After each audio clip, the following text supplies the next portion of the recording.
नहीं, इसमें कोई शक नहीं कि इस बार का सीज़न बहुत माड़ा है किन्नू वास्ते खासकर। पर ये सिचुएशन मेरे ख्याल से तो पहली बार इदां दी सिचुएशन आई है जिस करके ये दिक्कत वधी है। पर इसनूं भी आपां किसी हद तक बचा सकते हैं जे आपां थोड़ा जिहा ध्यान रखीए। इस बार जो सिचुएशन बनी है ये सिर्फ और सिर्फ टैंपरेचर वधन करके बनी है। 9-10 तारीख तो बाद टैंपरेचर च तापमान जिहड़ा है उहदे विच 4 तो लेके 7 या 8 डिग्री तक का फर्क आ गया एकदम। पिछले आपां कणक का झाड़ भी देखा लगभग 3-3 4-4 क्विंटल घट गया। तो ये हर फसल ते इहदा असर पिया है। और ये पिछले लगभग जदों का इत्थे किन्नू लग्या इस तरह की सिचुएशन फस्ट टाइम आई है। इसका इलाज आपां दूजा एक और रीजन सीगा कि अपने नहर भी लगभग टुट गई सी, बंद हो गई 2 हफ्ते 3 हफ्ते।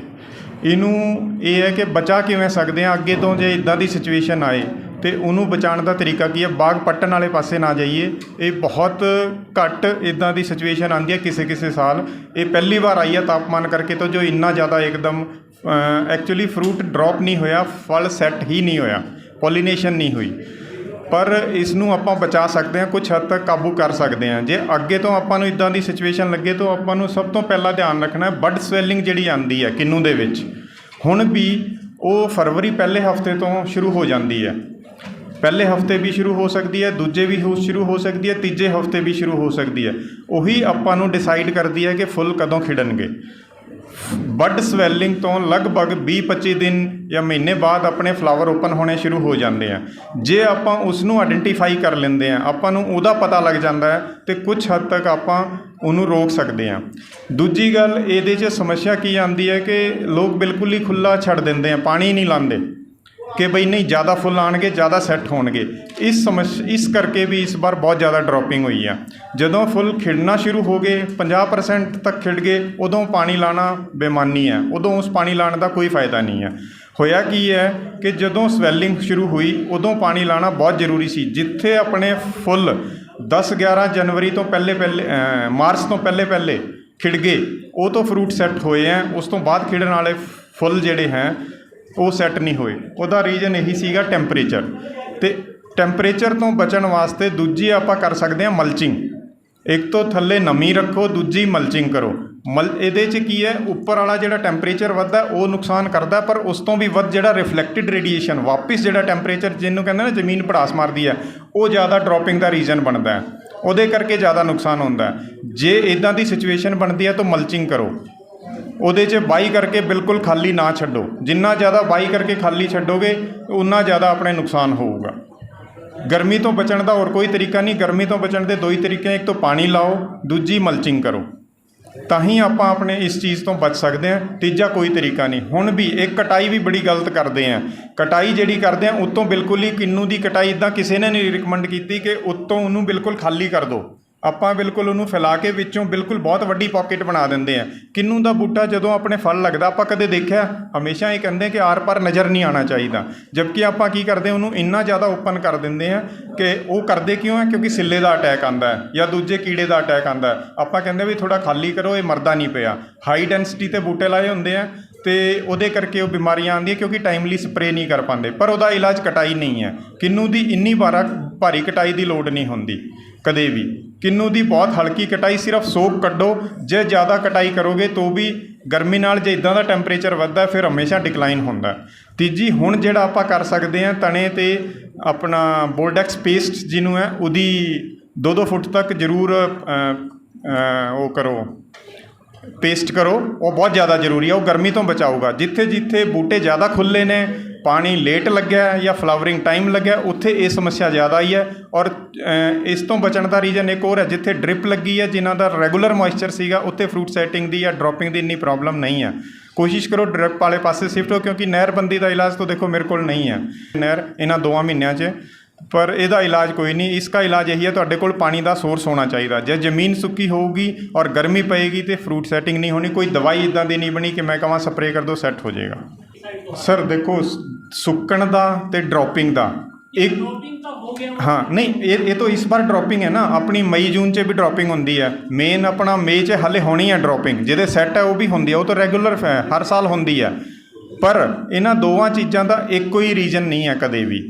ਇਹ ਕਹੂੰ ਕਿ ਕੋਈ ਬਿਮਾਰੀ ਹੈ ਜਾਂ ਉਹ ਹੈ, ਇਹਦਾ ਮੈਨੇਜਮੈਂਟ ਸਭ ਤੋਂ ਵੱਡਾ ਰੀਜ਼ਨ ਹੈ। ਮੈਨੇਜਮੈਂਟ, ਪੂਅਰ ਮੈਨੇਜਮੈਂਟ ਆਪਣੀ ਨਾ, ਜੇ ਆਪਣੀ ਖਾਦ ਪ੍ਰੋਪਰ ਨਹੀਂ ਪਏਗੀ, ਸਹੀ ਟਾਈਮ 'ਤੇ ਨਹੀਂ ਪਏਗੀ, ਉਹ ਵੀ ਇੱਕ ਰੀਜ਼ਨ ਹੈ। ਜੇ ਟਾਈਮਲੀ ਸਪਰੇ ਨਹੀਂ ਹੋਊਗੀ, ਚਾਹੇ ਉਹ ਫੰਜੀਸਾਈਡ ਹੈ ਚਾਹੇ ਇਨਸੈਕਟੀਸਾਈਡ ਹੈ, तो भी ਉਹ ਰੀਜ਼ਨ ਹੈ। ਮਤਲਬ ਇਹ ਇੱਕ ਕੰਮ ਕਰਕੇ ਕਦੇ ਵੀ ਨਹੀਂ ਹੁੰਦਾ ਕਿ ਇਸ ਕਰਕੇ ਟਹਿਣੀਆਂ ਸੁੱਕਣੀਆਂ ਸ਼ੁਰੂ ਹੋ ਜਾਂਦੀਆਂ ਜਾਂ ਡਿਕਲਾਈਨ ਹੋਣਾ ਸ਼ੁਰੂ ਹੋ ਜਾਂਦਾ। ਰੀਜ਼ਨ ਪੂਅਰ ਮੈਨੇਜਮੈਂਟ ਹੈ। ਟਾਈਮਲੀ ਖਾਦ, ਪ੍ਰੋਪਰ ਖਾਦ ਔਰ ਪੂਰੀ ਖਾਦ ਪੈਣੀ ਚਾਹੀਦੀ ਹੈ। ਸਪਰੇ ਬਿਮਾਰੀ ਦਾ ਅਤੇ ਕੀੜੇ ਦਾ ਵੀ ਟਾਈਮਲੀ ਸਪਰੇ ਹੋਣਾ ਚਾਹੀਦਾ। ਫਿਰ ਵੀ ਜੇ ਕਿਤੇ ਆਉਂਦੀ ਹੈ ਤਾਂ ਇੱਕ ਹੋਰ ਨੋਟ ਕਰਿਆ ਕਰੋ ਆਪਣੀ ਆਪਣੀ ਚੀਜ਼ਾਂ ਨੂੰ ਕਿ ਤੁਸੀਂ ਸਪਰੇ ਕੀਤੀ ਆ। ਅਸੀਂ ਪੁੱਛਦੇ ਵੀ ਹਾਂ ਨਾ, ਅਤੇ ਇਹ ਤਾਂ ਕਹਿ ਦਿੰਦੇ ਹਾਂ ਜੀ ਹਾਂ ਐਕਟਾਰਾ ਦੀ ਸਪਰੇ ਕਰਤੀ।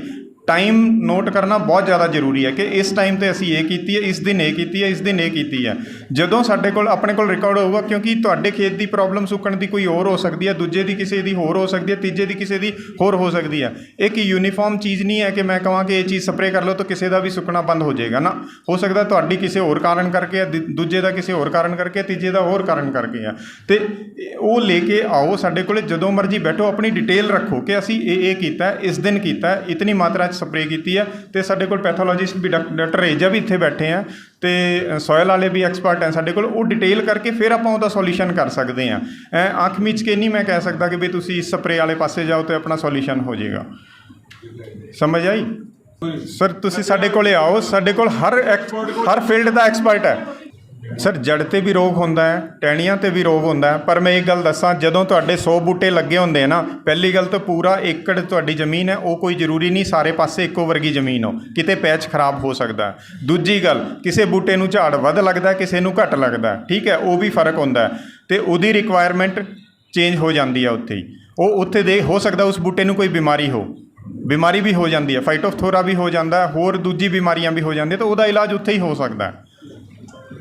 ਕੋਈ ਇਹ ਨਹੀਂ ਹੈਗਾ ਕਿ ਤੁਹਾਡਾ ਖੇਤ ਇੱਕ ਹੈ ਤਾਂ ਉਹਦੀ ਸਾਰੀ ਕੀ ਸਾਰੀ ਮਿੱਟੀ ਦੀ ਸੇਮ ਚੀਜ਼ ਹੈ। ਇੱਕੋ ਰੀਜਨ ਨਹੀਂ ਹੁੰਦਾ, ਅਲੱਗ-ਅਲੱਗ ਰੀਜਨ ਹੁੰਦੇ। ਬਿਮਾਰੀਆਂ ਵੀ ਹੈ, ਕੀੜੇ ਵੀ ਹੈ, ਅਤੇ ਜ਼ਮੀਨ ਵੀ ਹੈ, ਅਤੇ ਨਿਊਟ੍ਰੀਸ਼ਨ ਦੀ ਵੀ ਘਾਟ ਹੈ। ਸਾਰੀ ਚੀਜ਼ਾਂ ਹੀ ਨੇ। ਕੋਈ ਇਹ ਨਹੀਂ ਹੈਗਾ ਕਿ ਮੈਂ ਕਹਾਂ ਇਹ ਬਿਮਾਰੀ ਆ ਉਹਦੇ ਕਰਕੇ ਹੀ ਆ। ਜੇ ਵਾਟਰ ਲੈਵਲ ਹੈ ਤਾਂ ਉਹਦਾ ਵੀ ਹੈ ਸਰ। ਅਤੇ ਸਰ ਵਾਟਰ ਲੈਵਲ ਜਿੱਥੇ 4 ਫੁੱਟ ਤੋਂ 6 ਫੁੱਟ ਤੋਂ ਉੱਤੇ, ਉੱਥੇ ਤਾਂ ਬਾਗ ਰਿਕਮੈਂਡ ਹੀ ਨਹੀਂ ਕਰਦੇ, ਅਤੇ ਉਸ ਪਾਣੀ ਦਾ ਤਾਂ ਕੋਈ ਇਲਾਜ ਵੀ ਨਹੀਂ ਨਾ ਕਿਸੇ ਕੋਲੇ। ਨਹੀਂ ਦੇਖੋ ਸਰ, 4 ਫੁੱਟ 3 ਫੁੱਟ 'ਤੇ ਜਿੱਥੇ ਵੀ ਬਾਗ ਲੱਗੇ ਆ, ਉੱਥੇ ਆਪਾਂ ਬਾਗ ਨਹੀਂ ਲਾ ਸਕਦੇ। ਪਾਣੀ ਦਾ ਤਾਂ ਹੈ ਹੀ ਹੈ।